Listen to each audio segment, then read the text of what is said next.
Hey, this is Daniel Murphy here in Myrtle Beach with the Hoffman Group. Hope everybody's doing well.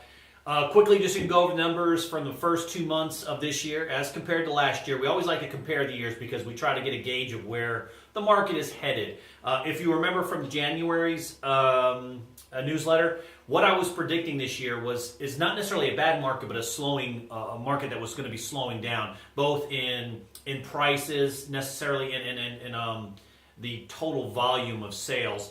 I am pleased to say in the first 2 months, volume of sales has continued to rise slightly.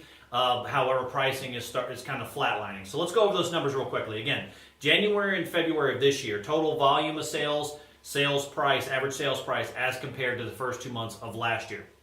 So quickly, on the residential side, we're looking at 2015 compared to 2016. We've had 52 more sales this year during that same period of time as we did last year. Now, keep in mind, there is one more day this year since it's a leap year, but I think that those numbers are probably pretty true.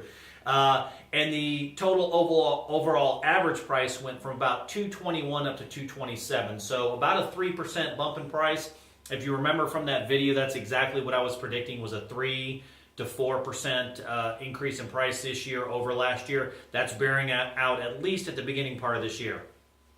When we look at the condo side, January and February 2015 against 2016, we have jumped about 47 total condos sold, so that's good to see. There are more condos sold in the first 2 months of this year as last year, but prices, the average price per sale was $140,000 last year. It's $140,000 this year, so we've seen absolutely no gain in the market as far as average price per sale. Now, we are hitting the peak selling quarter of the year, that second quarter. That is typically when we see the most sales, so it'll be interesting really as we get out of June to look at those numbers.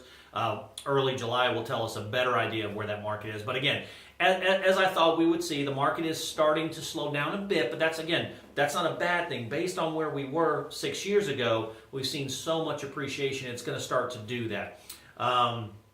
So if you're looking to get a more accurate reflection of the home value or condo value for your property here at the beach, certainly reach out to me anytime. Thanks so much.